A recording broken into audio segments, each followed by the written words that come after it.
got to tell you one story. How are we going for time? Oh, yeah. Okay. Went with Johnny Willis one time out to Manly, and he had a brilliant idea because Peter's ice cream was so repetitive that we should screen print them. And they'd gone from the format of the long word of Peter's ice cream to a logo. You might remember that funny ellipse shape with the curved corners on it, and just the word Peter's in that, and then ice cream smaller to the right. Anyway, so he worked out if we make up a silk screen of the Peter's logo, because I was a screen printer, so that was a great bonus to him. We'll do these really quickly, but didn't think of one thing really. Screen printing is usually done flat, well, actually always done flat, because you can imagine the ink runs. So I built up this thing. We tested it before we went out there. We weren't completely shit. If you can imagine, this is the silk screen frame. I built a wall around there and there and there with heavy cardboard, so that if the ink did run down, it would go into that little trap, so we wouldn't lose it straight away. We could scoop it back up.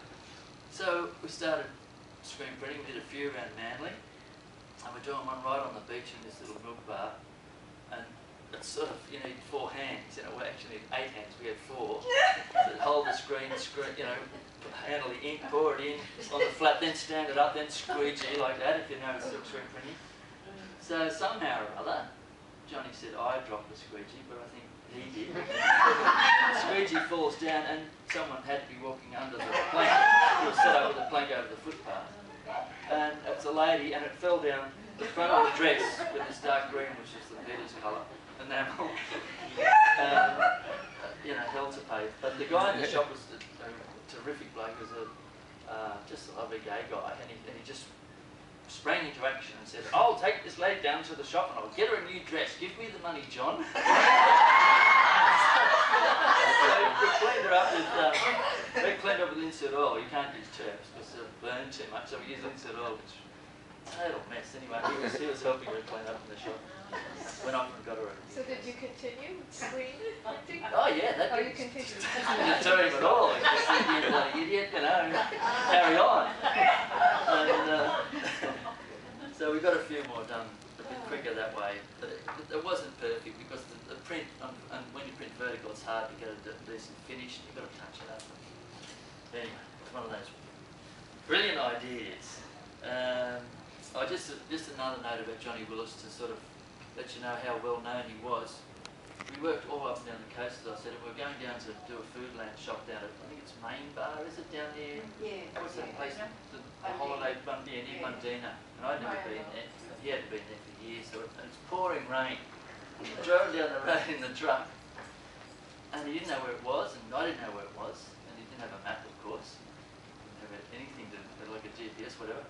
So there's someone coming up the road in a southwester in this pouring gale. So we pull up, and Johnny says, "You know where the milk bar is at Main Bar?" And the guy said, "Johnny Willis, bloody hell! What are you doing here?" So, and that happened everywhere. Like just people in any circumstance knew him, and wanted to kill him a lot of them. There's a few famous sign writers, infamous ones as well. Alan Bond, allegedly was a sign writer. I don't believe he could ever do it, but he was supposed to be a sign writer. And Darcy Doyle, you might have heard of Darcy Doyle. Yeah, well-known painter. And he worked with Johnny for years.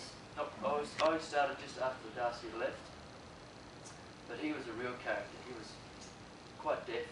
And he'd go up to him and say, "How you going, Darcy?" And he'd say, "No thanks, I just had a cup." Crazy man. But brilliant artist and sign writer. He used to do the Peter's cornetos or drumsticks, whatever they were called. And he was renowned for just sort of, when you're doing the chocolate part on the top of the cornetto, he'd just get a bit of dirt, mix that in with his paint, and give it a bit of texture. He was a classic Darcy. And he had a black swimming pool. Figure. What does that mean about a man? Okay. So I was there about 7 years with the mighty Johnny Willis. Then I sort of started working on my own. I've been working on my own for about 35 years now, and I've done a fair bit of scenic art as well. Friends of mine one of the young blokes that work with us at A&D Sign, Russell Carey, who's a great artist now too. He's a scenic artist, and got me some work with his company at Newtown. They're called Scenographic Studios. They do beautiful backdrop work for the ballet and opera and so on. Magnificent, huge backdrops. And if there's any signwriting work involved in the backdrop, like some shows like Chicago, whatever, there's signs and things, and get me in to do the lettering usually, because Russell pretends he's not a signwriter now, the scenic artist. And yeah, one of the biggest ones we did was the Buddy Holly show. Do you want to see the Buddy Holly musical? The stage of that was all captions from the 50s. It was all newspaper cuttings and labels of records and, you know, logos and things. So it's a massive floor, like probably 3 times the size of this. And we did one floor, and that was for Melbourne. And then they said, oh, we're not going to shoot that to Sydney. We did another one. And ended up doing 4 of these massive floors. I used to put all sorts of funny things in the words, but you couldn't read it from the audience. Things about Phil Oakes, who's my favourite singer, which Gene, our cameraman, would know, John. Yeah, just the things like that didn't mean anything, like Phil Oakes was killed by the CIA. Just stuff like that. No one noticed, I hope.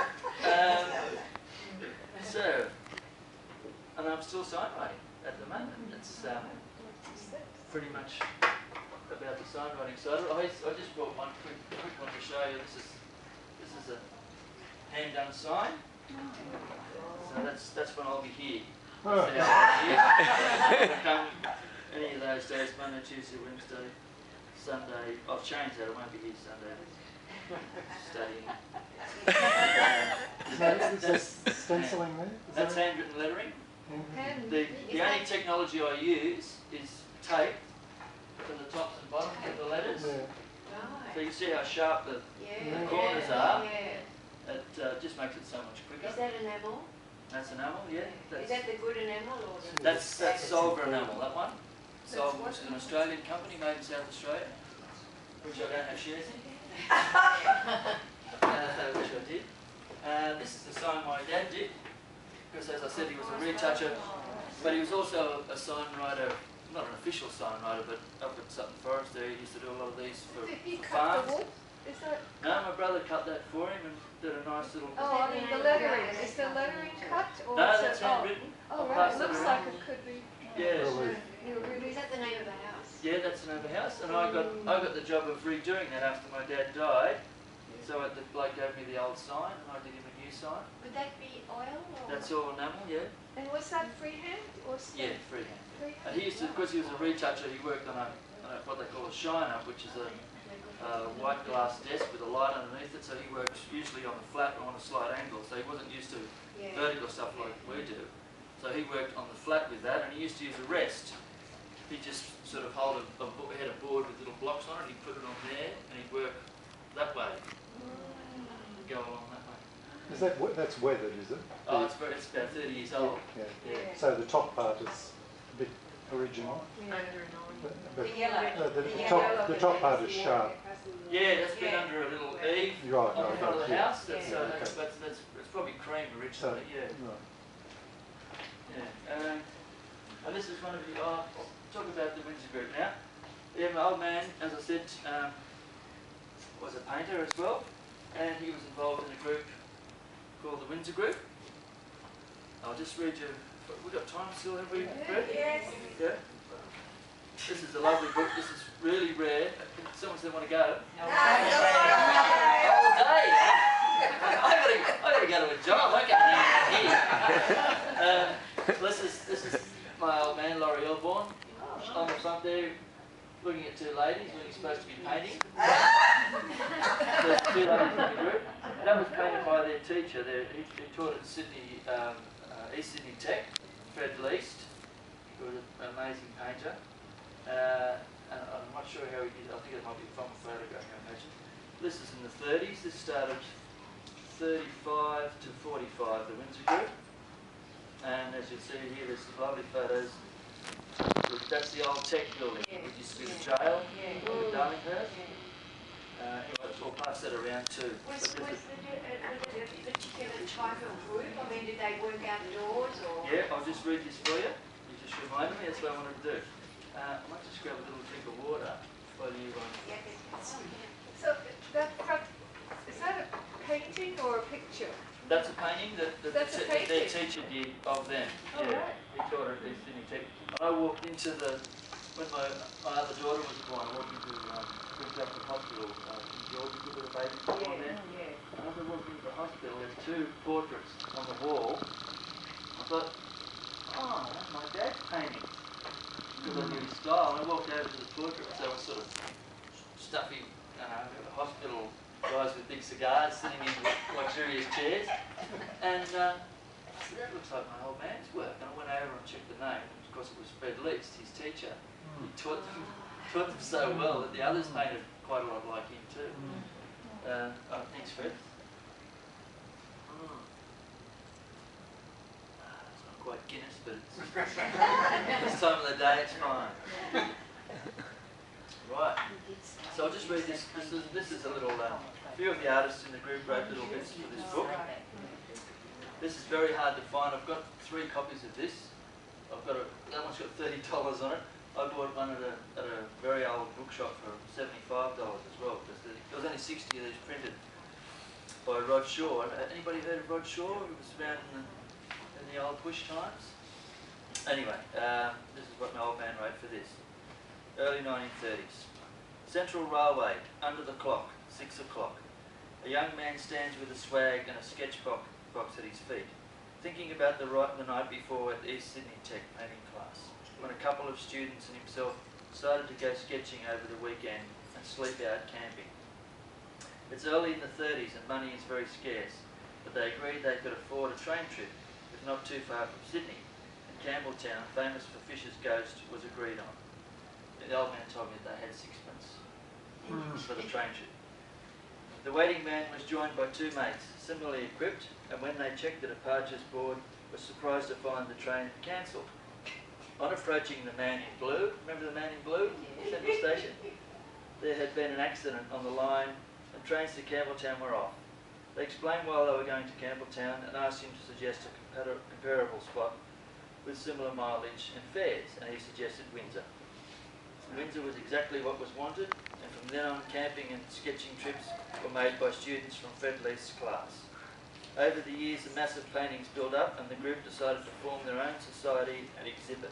This became the Windsor Group, and many of the pictures on show here are from that first exhibition. That was from the retrospective show that was on. It was down at the gallery in Woolloomooloo. I think it's called the Tilby or the Trilby behind that hotel down there. And Gough Whitlam opened that. It was an amazing opening. There was quite a few people there, as you can imagine, because Gough was pretty popular at the time. And no, they couldn't fit into this little gallery, so he said, righto, get me a box and I'll go out on the street. So he went out in the street, got up on a box and did the opening in the street. It was very impressive. Great speaker. And another lady who was in the group, Maud Cannon. There was 2 Mauds. Maud Cannon. There's a nice little bit here from her too, I'll read you. 1939. Windsor. Well, yes. It was there that the days were long and the sun always warm, the grass green and the corn. We are young and sweet, and we did not know how innocent we were. We were young but never teenagers. That word had not been invented, and cars were few enough for the atmosphere to be as yet unsullied. It was high and clear and the stars brilliant. In Windsor we walked the paddocks and pastures. We painted and swam in the river. During the week we worked or studied and painted the peeling paint of the houses in Woolloomooloo, but the weekends were for Windsor. Few streets there, just country lanes curving downhill and away to the distant hills. The houses soft-hued with age, showing the history by the bridge, Windsor waited. We thought just for us, our canvas and colours. So we walked and we painted Windsor and accepted the blue sky, the warm sun, the long days, not knowing we were being bonded together in a dream as beautiful and fragile as a cobweb in the moonlight soon to be shattered. That's because the war broke out soon. Yeah, so that's, and Maud was a lovely painter as well. I hope you get a chance to have a look at this afterwards. This is some of my dad's paintings. So You see the colours in this one, similar to that around the same time. That's Charles Street in Woolloomooloo. Windsor Barn, a couple of Windsor ones. And this was sort of unusual painting at the time. Yeah. Social realism they call it now. Yeah. They're just called slum painters or something at the time. What are those guys painting down there for, you know? And one of his friends, Maurice MacDonald, a beautiful painter as well, he set up in a laneway in Woolloomooloo at night time with candles. And he painted this picture here, if I can hopefully find it for you. Should have done that before, shouldn't I? There it is. If we have this at our house at Sutton Forest, this little one here, I hope you can get a good look at it. That's done at night time with candles of a lady who was working in the winter time down in Woolloomooloo. He had a sad death, that man. This is a acetate engraved with a engraved with a pin into acetate. My old man did that one. That's a drawing of my brother. Anyway, so we'll pass that around. So your father was an aspiring artist, but for practical purposes, he was doing songwriting. Yes. He used to walk from Campsie to East Sydney Tech sometimes. Have the money for the train. Wow. Yeah. And as I said, my mum was a beautiful painter as well, but we've only got a couple of samples of hers, and they're up at Sutton Forest.